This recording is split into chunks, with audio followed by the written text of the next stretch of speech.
Aujourd'hui, je suis en compagnie de Liam Denberg, actuellement en quatrième année de son cursus ingénieur à l'ESIL, passionné d'aéronautique depuis son plus jeune âge et l'un des meilleurs 45 jeunes pilotes de France. Bonjour Liam. Bonjour Carmina, enchanté. Merci d'accepter de répondre à nos questions. Avec plaisir. Pour commencer, est-ce que tu peux te présenter, nous parler de ton background et ton parcours qui t'a mené au cockpit? D'accord. J'ai commencé à m'intéresser aux avions quand j'étais très jeune et je pense que comme beaucoup d'enfants, quand je montais dans un avion et que je passais à côté du cockpit à gauche, je jetais toujours un petit coup d'œil. Et un jour, j'ai demandé si je pouvais m'installer sur le siège et je pense que c'est à ce moment-là que j'ai été un petit peu piqué par l'aviation. Et donc c'est quand j'avais à peu près peut-être 7 ans. Et ensuite, je pense que je me suis renseigné auprès d'aéroclubs de mémoire. J'ai participé à des shows aériens, par exemple. Et de fil en aiguille, je me suis retrouvé en fait à m'inscrire dans un aéroclub. Au début, pour voler, mais sans avoir la visibilité de la qualification de pilote.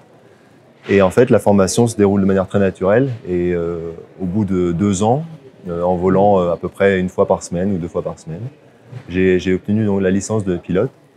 Et aujourd'hui, ça fait 5 ans que je l'ai. Et je vole partout en France et également en Europe, en parlant anglais, donc à la radio. Ce qui est intéressant, c'est que j'ai un petit peu des points de ressemblance avec la formation d'ingénieur à l'ESILV. Il y a des aspects un petit peu techniques, de la mécanique par exemple, qu'on retrouve. Et donc j'arrive à faire des parallèles entre parfois les cours et le moment où je m'assois dans le cockpit. Et donc c'est une combinaison que j'apprécie beaucoup. L'un majeur que j'ai choisi cette année, c'est l'industrie 4.0. Et donc il y a quelques aspects, encore une fois, qui se ressemblent. Et de toute façon, j'ai trouvé que c'était une majeure intéressante parce que elle me permet d'avoir des connaissances assez vagues et assez larges, pardon, vastes, et donc d'ouvrir plusieurs portes. Et je pense que c'est assez complémentaire de l'aéronautique, quel que soit mon projet par la suite. Justement, tu as eu un bon feeling par rapport à cette question qui allait suivre. On peut détailler le sujet de l'importance d'une école d'ingénieur pour le parcours d'un jeune pilote. Après, une fois qu'on aura justement présenté le tour des meilleurs jeunes pilotes de France, qu'est-ce que c'est cet événement? C'est un challenge, c'est un tour, c'est quoi en fait? Le Tour de France aérien des jeunes pilotes, c'est le nom complet. C'est un événement d'abord qui existe depuis à peu près 1953 et il y a eu une soixantaine d'éditions. Le principe, c'est que c'est un challenge en effet, mais je dirais que c'est un challenge autant humain que aéronautique en fait, parce que le principe, c'est que pendant 2 semaines, on part à 45 jeunes pilotes qui ont été sélectionnés. Je parlerai peut-être des sélections juste après. Et donc, on se retrouve à un point de départ. Cette année, c'était Chambéry, par exemple, l'aéroport de Chambéry. Et ensuite, pendant 2 semaines, on parcourt la France en faisant des escales à peu près une demi-douzaine d'endroits différents. Donc, cette année, par exemple, on a fait Chambéry, la région d'Étain dans le nord-est. Ensuite, on a traversé horizontalement jusqu'à Rennes dans l'ouest. Et ensuite, on est descendu tout au sud à Tarbes. Donc, on a fait en fait dans le sens anti-horaire un tour quasiment complet de la France. Et à chaque fois qu'on s'arrête à un aérodrome, donc tous les 2 jours à peu près, on fait des étapes de liaison, on appelle ça. On rencontre du public grâce à des portes ouvertes qui sont organisées spécialement pour l'occasion. Et donc, il y a plusieurs choses qui se passent. D'abord, on a des avions qui sont exposés un petit peu partout sur le parking de l'aérodrome. Et donc, on invite le public, des jeunes, des moins jeunes, des passionnés ou des novices, à venir s'installer dans l'avion, voir un petit peu comment on pilote. Et puis, en général, il y a des questions qui arrivent assez naturellement pour demander comment on devient un pilote privé, est-ce qu'il y a des opportunités d'emploi à l'instant présent, qu'est-ce qu'on peut faire dans l'aéronautique plus largement. Et il y a autre chose que les pilotes, évidemment. Et donc, on leur présente un petit peu tout ça, on leur présente la formation pour devenir pilote, les bourses également qui existent pour les jeunes notamment, pour financer la formation de pilote qui parfois représente plusieurs milliers d'euros quand même, donc c'est intéressant à savoir. Et ça peut être un motif pour se lancer initialement. Et puis, en parallèle de ça, donc, on a des épreuves en vol aussi. Donc, soit pendant les étapes de liaison, soit parfois on ne va pas vers un autre aérodrome, mais on décolle juste pour faire un tour de la région. Et donc on est un petit peu évalué sur des vols de précision, par exemple. Donc on a eu plusieurs types d'épreuves, par exemple une qui s'appelle le rallye aérien. Le principe, c'est que on nous donne une feuille avec des photos qui ont été prises depuis un avion, du sol, et on nous donne un tracé sur une carte qui est approximatif. Et on nous dit pas exactement où sont les photos. Et c'est à nous, en suivant le tracé, de repérer les bâtiments, les champs, les éoliennes, ça dépend, qui correspondent aux photos. Donc c'est extrêmement compliqué parce qu'il faut à la fois arriver à suivre le trait qui est sur la carte, sauf qu'on est dans un avion qui bouge avec du vent, il faisait chaud. Voilà. C'est pas dangereux ça? On travaille à deux, justement, c'est une bonne remarque parce que le fait d'être deux, ça permet qu'il y ait une personne qui pilote l'avion, qui vérifie les paramètres et puis qui vérifie qu'il n'y a pas d'autres avions autour également, la sécurité. Et puis l'autre a les yeux rivés sur ces photos et sur l'extérieur pour essayer de repérer le plus d'images possible. Plus on en trouve, plus on a des points. Il faut arriver à les placer après sur le trait, donc sur la carte. Et puis également, on est noté sur la capacité à suivre le trait. Donc on a deux critères de notation. Ça, c'était l'épreuve de rallye aérien qui est, je dirais, la plus compliquée. Il y en a une autre qui s'appelle l'Air Navigation Race. Et là, le principe, c'est juste qu'il faut suivre un trait. Donc c'est un petit peu comme si c'était la moitié du rallye aérien. Mais par contre, on est un petit peu plus concentré sur le trait. Donc les critères sont plus stricts aussi. On a le droit de moins diverger. Donc voilà, c'est ce genre d'épreuve qu'on a en parallèle de l'accueil du public. Et donc, au travers des portes ouvertes et puis de ces épreuves, c'est pour ça que je disais qu'on a un challenge aéronautique et puis humain, parce qu'il faut savoir se comporter de manière extrêmement accueillante. On essaye de parcourir le plus de régions possible en 2 semaines pour rencontrer des gens différents. Et puis, selon les régions aussi, l'aéronautique est plus ou moins développée en France, même si globalement il y a beaucoup d'aéroclubs, beaucoup d'aérodromes. Et donc, les 6 endroits où on s'arrête, où on fait escale, on dit, à chaque fois on est accueilli par des aéroclubs, par les bénévoles qui y travaillent, et puis le public évidemment. Et puis le soir, on est logé, c'est un petit peu varié, soit parfois dans des auberges de jeunesse, dans des lycées, ça a été, dans des hôtels parfois. Donc voilà, c'est très varié et ça rend aussi l'expérience extrêmement riche. Comment s'est déroulée ta sélection pour le tour aérien des jeunes pilotes? C'est une sélection qui est toujours selon le même fonctionnement. Il y a 2 phases principales. La première, c'est suite à une inscription en ligne qui est tout à fait normale, banale, on nous envoie un GPS qu'on appelle un logger. Et donc en fait, le principe, c'est qu'on l'emmène avec nous pendant un vol. Et puis, on nous donne aussi un tracé dans notre région. Donc, moi, je vole en région parisienne, dans l'Ouest. Donc, j'avais une carte de l'Ouest parisien avec un trait qui était fait à la main ou sur ordinateur. Et puis, on nous dit, tu as 1 heure pour, à partir du moment où je te dévoile le tracé, pour préparer ton vol. Donc, et essayer de repérer les points caractéristiques où il faut faire un virage, voir si on ne peut pas trouver des repères. Parfois, il y a un château qui est très proéminent, par exemple, ou une route on voit de très loin. Et donc, on a 1 heure pour préparer le vol. Et puis ensuite, on part en allumant le GPS qu'on nous a donné. Et eux, après, une fois qu'on a réalisé notre vol et qu'on leur renvoie le GPS, ils sont capables de comparer le trait avec la trace du logger qu'on a apporté avec nous. Et donc, si on dévie de plus de quelques centaines de mètres, par exemple, on commence à perdre des points, et puis plus on s'éloigne, plus on perd des points. On nous donne aussi sur l'altitude, la capacité à faire des virages réguliers. C'est un petit peu comme si on contrôlait notre capacité à piloter un avion de manière sécurisée, et puis en sachant suivre une route qui est prédéterminée, parce que pendant tout le tour aérien ensuite, les étapes de liaison dont j'ai parlé, ce sont des étapes, des vols qui sont préparés par l'organisation et qu'on nous transmet. Et donc, il faut être capable de suivre un trait, d'être précis, parce qu'on part à 45 avions. Donc, évidemment, si ça commence à zigzaguer, ça devient vite dangereux. Donc, voilà, c'est la première étape. Est-ce que tu as eu du mal avec cette étape? Tu étais préparé, disons, psychiquement? J'ai fait un vol la veille en me traçant une route moi-même. Parce qu'on peut penser que c'est plus simple quand on se trace la route à soi-même, mais en fait, dans l'avion, suivre un trait, c'est toujours compliqué. Donc, je me suis dit que j'allais essayer, voir ce que je valais, quoi, et puis essayer de trouver des petites techniques. Et effectivement, le jour où j'ai volé, il y avait du vent. Donc, ça a rajouté un petit stress parce que déjà, le vent, c'est jamais très bon en avion quand il y en a beaucoup.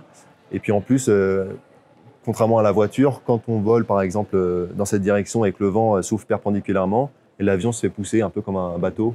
Et donc, ça rend le vol plus compliqué parce qu'il faut tout le temps penser à compenser un peu sa trajectoire. Et puis, selon que le vent arrive avec un angle ou un autre, ça rend la chose compliquée. Donc, suite au vol, j'étais pas très content de moi, pour être honnête. Je pensais que j'avais un peu bâclé, enfin pas bâclé, mais j'aurais pu faire mieux en termes de précision. Et puis, finalement, le résultat est arrivé quelques semaines plus tard et j'ai eu, je crois, 193 sur 220. Donc, c'est plutôt une bonne échelle. Oui, voilà. J'étais plutôt content de moi, finalement. Donc, il y avait un vol prérequis et une épreuve théorique. C'est ça, exactement. Donc, ceux qui ont été retenus au vol, ils ont été notifiés par email et ils ont été invités à se rendre à Châtenay-Malabry, de mémoire, pendant 2 jours. Et donc, on a dormi là-bas. C'était l'occasion aussi de commencer à voir comment se passait la vie en communauté. Comment elle s'est passée. Voilà. Bah, ça s'est bien passé. On était encore plus que 45 parce qu'il y avait encore des gens qui étaient à sélectionner, quoi. On était peut-être plutôt dans les 80, 90, hein, je crois. Et on a eu pendant 2 jours diverses épreuves de sélection. J'ai senti que c'était surtout l'objectif, c'était surtout de nous juger un petit peu humainement, savoir si on était à l'aise en s'exprimant avec des personnes qu'on ne connaissait pas, pour présenter des thématiques sur l'aviation légère, savoir un petit peu aller vers les gens aussi, pas uniquement attendre que les gens viennent vers nous. Et puis la vie en communauté, parce que pendant 2 semaines, on a vécu ensemble tout le temps. Donc c'était important de savoir si on n'était pas un élément perturbateur ou quelqu'un qui restait dans son coin, parce que ça aurait été un petit peu dommage pour le groupe. Donc on a eu ça, comme au travers de divers entretiens, je dirais, en tête-à-tête avec des organisateurs, où parfois eux étaient plusieurs et nous on était seuls. On a eu des travaux de groupe aussi, des présentations. Donc voilà, pour savoir si collectivement on s'en sortait. Et puis après, on a eu aussi une épreuve théorique qui est très proche du code de la route pour les voitures, sauf qu'il y en a un pour avion qu'on appelle le théorique, tout simplement. Et c'était assez semblable à ce qu'on a quand on passe la licence de pilote. Ils nous ont testés sur plusieurs domaines, la météorologie, la navigation, la connaissance de l'aéronef, la réglementation. Et on a eu un score, quoi, qui a participé au classement final. Et donc, il y a eu 101 inscrits au début, en ligne. Et puis, suite à la sélection en vol et la sélection au sol, je dirais, on a été à 45 retenus, comme chaque année. Et sur les 45, il y a une personne qui venait d'Afrique du Sud. Il y en a toujours un qui est invité, je crois qu'il y en a 3 d'habitude qui sont invités d'autres régions du monde. Cette année, il n'y en a eu qu'un, mais il était venu d'Afrique du Sud, donc. Et pour lui, c'était rigolo parce que c'était un univers complètement différent. Voler en France et voler en Afrique du Sud, ça n'a rien à voir. Les réglementations sont un petit peu plus conséquentes en France. Et pour toi, quelle était la partie la plus compliquée, la plus dure de cette compétition? Je m'étais bien préparé à l'épreuve théorique et puis aux épreuves collectives, notamment grâce à l'ESIL avec les soft skills par exemple. Je savais que j'avais quelques notions qui pourraient même servir. Et donc je pense que ça s'est bien passé. Le plus dur, en fait, ça a été une épreuve à laquelle je ne m'attendais pas. C'est une épreuve de culture générale sur l'aéronautique qu'ils font pour savoir si on saurait répondre à des questions à côté, quoi, sur l'aéronautique auxquelles on ne s'attendait pas. Et donc, il y avait beaucoup de questions un peu historiques sur l'aviation où j'avais un peu honte, quoi, parce que c'est des choses dont, par exemple, des modèles d'avions ou des choses comme ça qu'on connaît tous parce qu'on adore ça, on est passionné. Mais par contre, savoir quand il a volé pour la première fois ou quel aviateur a fait cette traversée pour la première fois aussi, j'avais un peu honte de ne pas toujours savoir répondre. Donc, en fait, on se rend compte qu'on a beau être passionné, c'est un univers qui est tellement vaste. Si on voulait tout savoir, il faudrait vraiment se plonger dedans en permanence. Donc, j'ai travaillé un petit peu ce point-là, du coup, pour le tour. Et je pense que j'ai été un peu plus performant lorsque j'ai rencontré du monde en ayant travaillé un peu ces sujets-là.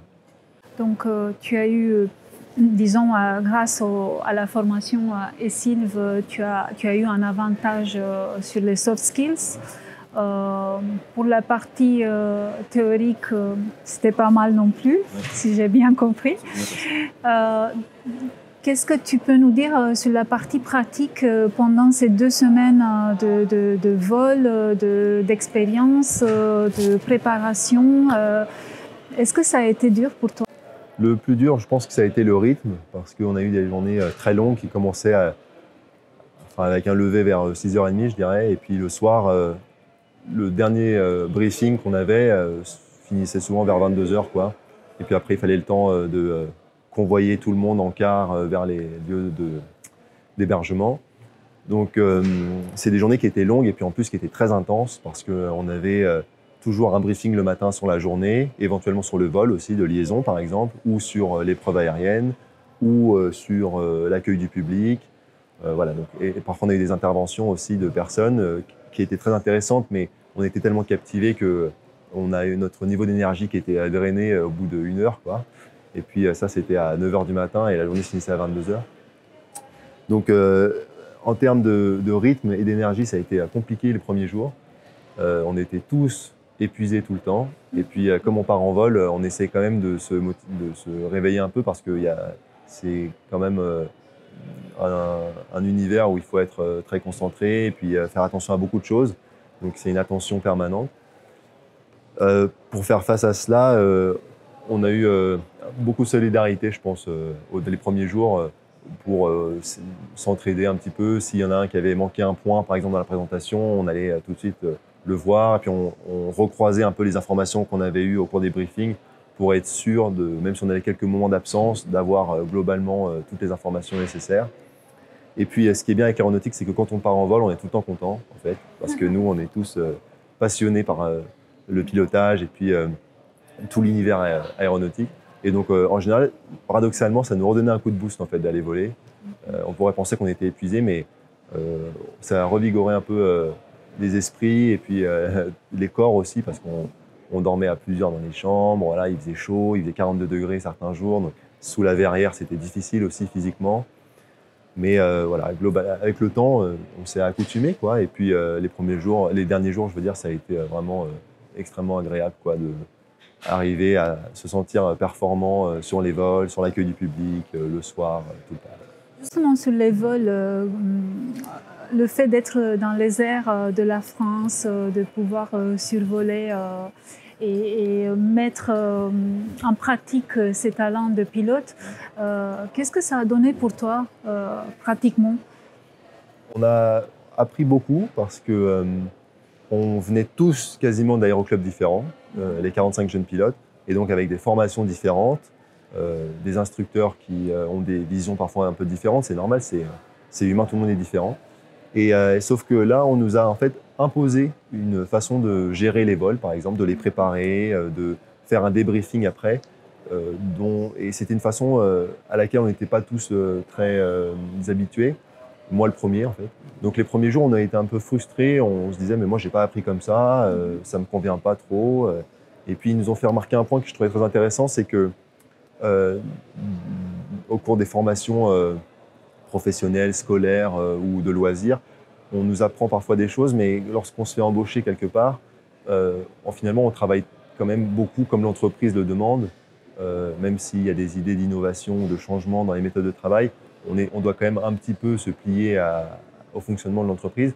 Et là, c'est le pareil, en fait. On a tous appris à gérer un vol différemment, mais on nous a donné une fiche à remplir pendant le vol. Et donc, cette fiche était pareille pour tout le monde. Et même si on n'avait jamais fait ce genre de travail ou avec le même genre de fiche, on a tous été obligés de le faire.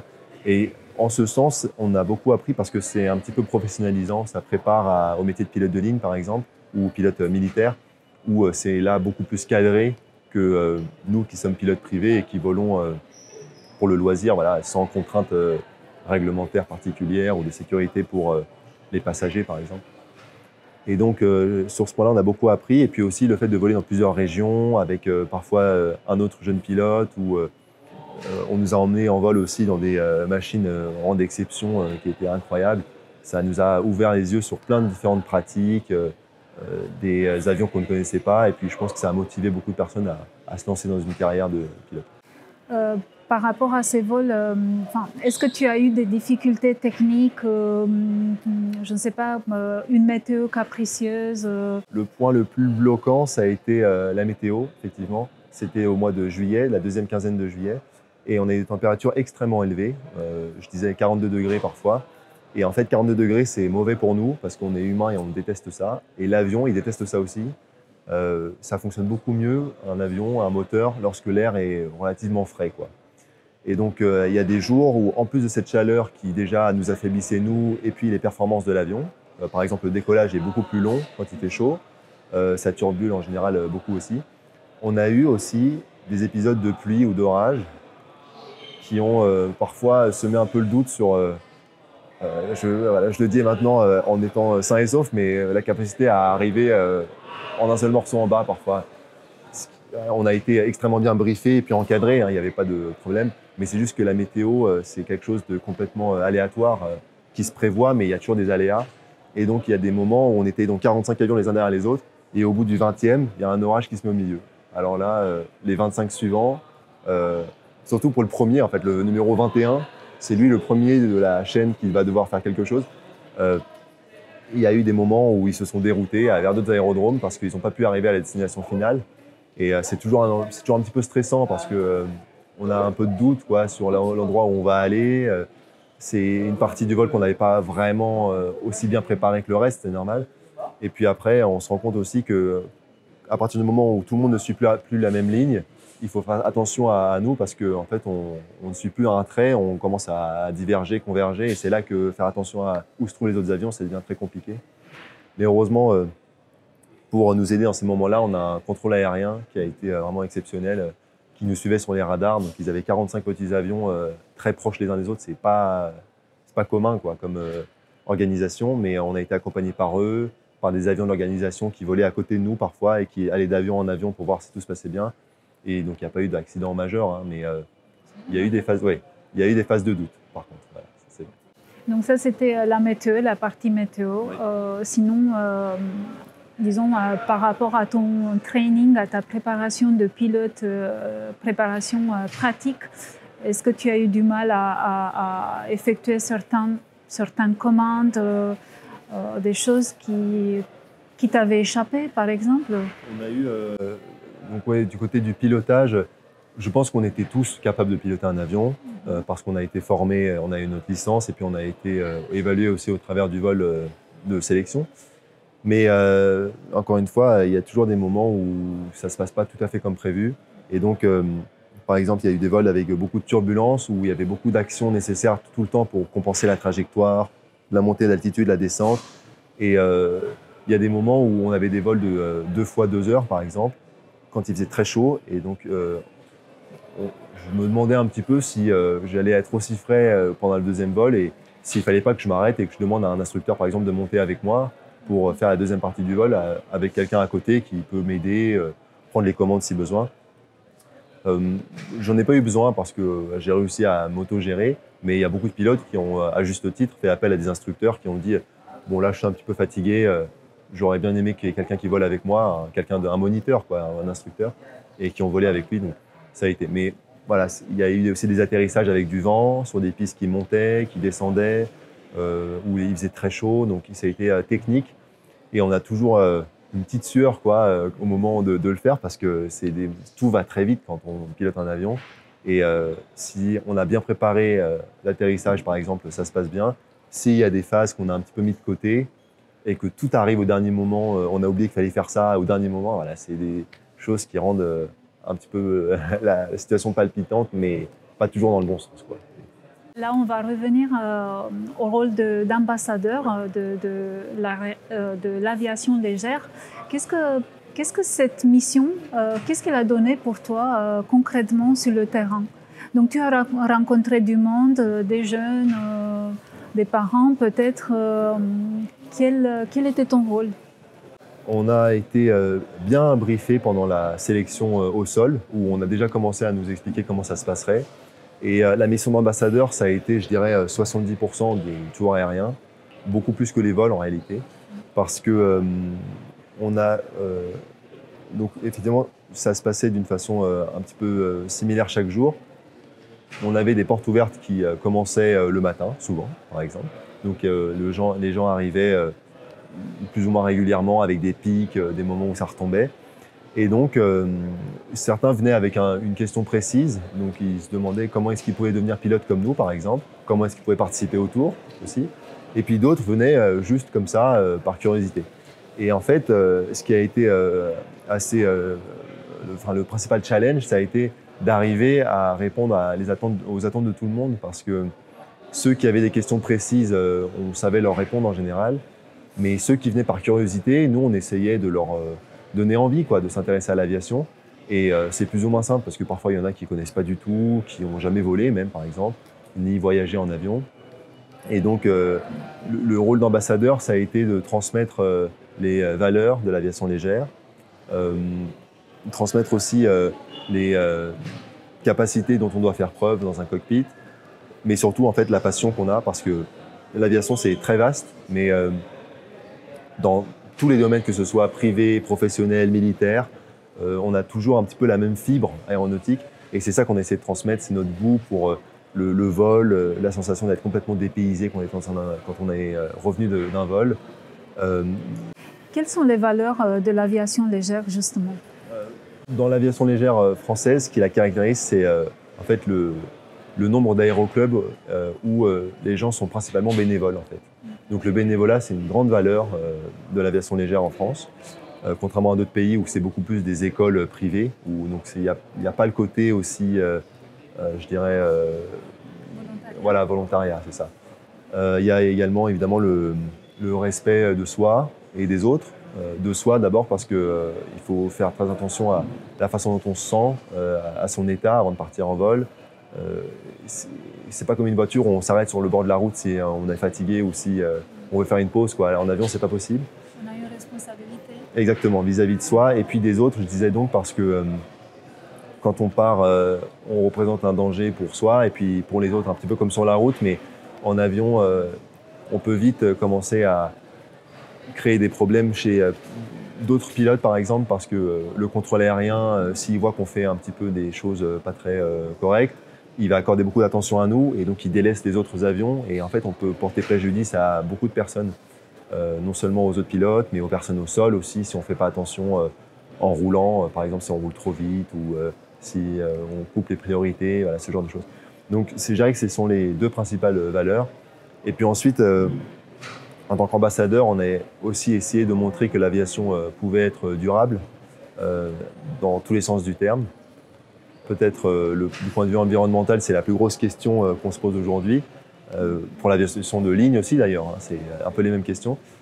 Ce qu'on a essayé de mettre en valeur, c'est que la Fédération française aéronautique et puis plusieurs entreprises françaises, et puis même à l'échelle européenne et mondiale,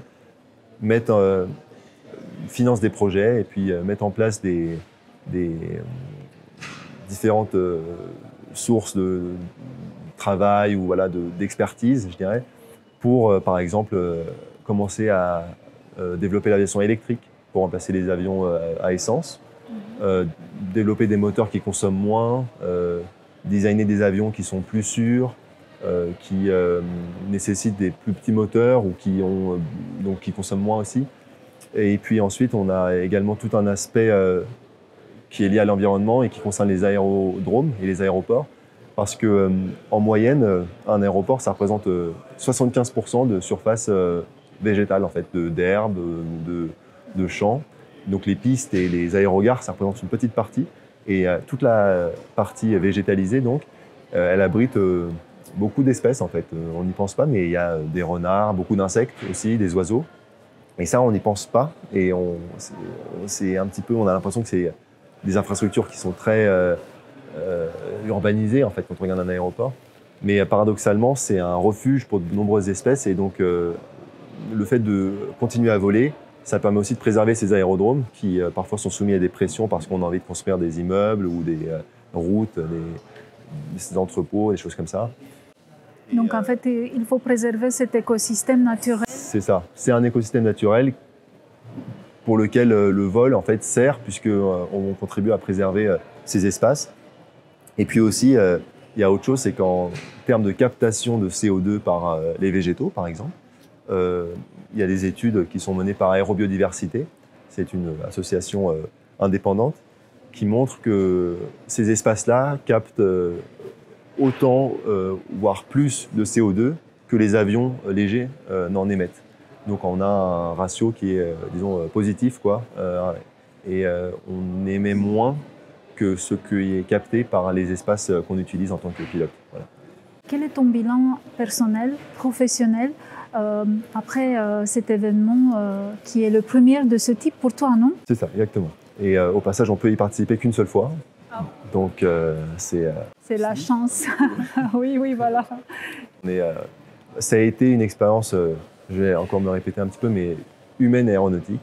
Et d'abord, c'est une expérience aussi qui a été rendue possible par les sponsors, en grande partie. Donc les Silves notamment, qui a été mon principal sponsor pour ce tour.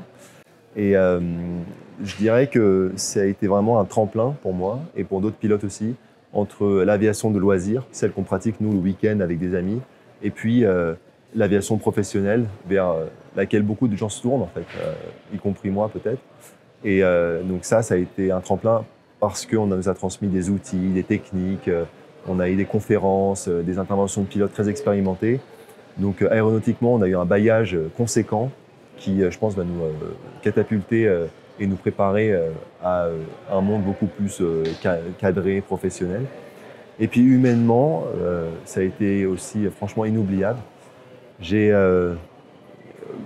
eu beaucoup d'amis voilà, avant ce tour, mais je pense que avoir des amis avec qui on a vécu 2 semaines et puis avec qui on est lié par une passion aussi forte et aussi avec qui on a partagé des moments à la fois extrêmement joyeux et puis d'autres où on était on était épuisé, on n'en pouvait plus. Ça a consolidé les liens et là j'ai gardé contact avec beaucoup d'entre eux et on se retrouve maintenant régulièrement après ce tour et on espère se retrouver un jour dans des cockpits par exemple en place gauche et place droite, commandant de bord et copilote par exemple, ou en tout cas se retrouver dans le monde aéronautique qui est extrêmement large. Est-ce que cela reste ton rêve toujours après cette expérience? Cette expérience, elle consolide beaucoup ce rêve pour tout le monde parce qu'on pilote pendant 2 semaines et puis on est vraiment immergé dans l'aéronautique au sens vraiment large, hein, parce qu'on nous présente l'aviation militaire, civile, on accueille du public, donc on a l'impression d'avoir tous les rôles en fait pendant ce tour. C'est ça qui est extrêmement gratifiant aussi. On se sent un petit peu responsable quoi, de la transmission déjà, alors que jusqu'à maintenant on n'a fait que recevoir des informations aéronautiques parce qu'on est encore jeune. Et donc ça reste mon rêve, ça a consolidé mon rêve. C'est pas pour autant que je compte devenir pilote demain parce que c'est une carrière qui est soumise à différentes contraintes, dont la visite médicale par exemple, et qui peut s'arrêter en fait du jour au lendemain. Et c'est la raison pour laquelle moi je trouve qu'avoir un diplôme en backup d'ingénieur par exemple à l'ESIL, c'est une bonne idée. Beaucoup de pilotes aussi qui n'ont pas fait ce choix-là le regrettent et ils auraient souhaité le faire. Et puis en plus de ça, comme je l'ai dit, on a des cours donc ingénieur et puis également les soft skills qui, je pense, de toute façon sont un bagage extrêmement utile dans la vie. Donc je suis très content de mon parcours jusqu'à maintenant. Un mot pour la fin? Un mot pour la fin. Je dirais que dans l'aéronautique, c'est peut-être encore plus vrai que dans d'autres domaines, mais on dit souvent que si on échoue une fois, il faut se remotiver et continuer. Et je pense que ce message il est important pour les études, pour la carrière et dans l'aéronautique aussi, parce qu'il y a des moments où, par exemple, j'ai fait des sélections pour d'autres choses qui ne se sont pas bien passées et où j'ai été un peu déçu, quoi. Et puis voilà, maintenant, je me suis rendu compte que si c'est un domaine qui nous intéresse, donc là c'était l'aéronautique, qu'on s'y prépare bien en étant motivé, c'est ce qui a été le cas pour moi, et ben, ça se passe bien en général. Donc, se battre et puis voilà, se relever après un échec, c'est vraiment le mot que je retiens. Garder le cap. Comment? Garder le cap. Exactement, c'est ça. Garder les objectifs, c'est ça. Merci Liam. Merci à vous, Karina.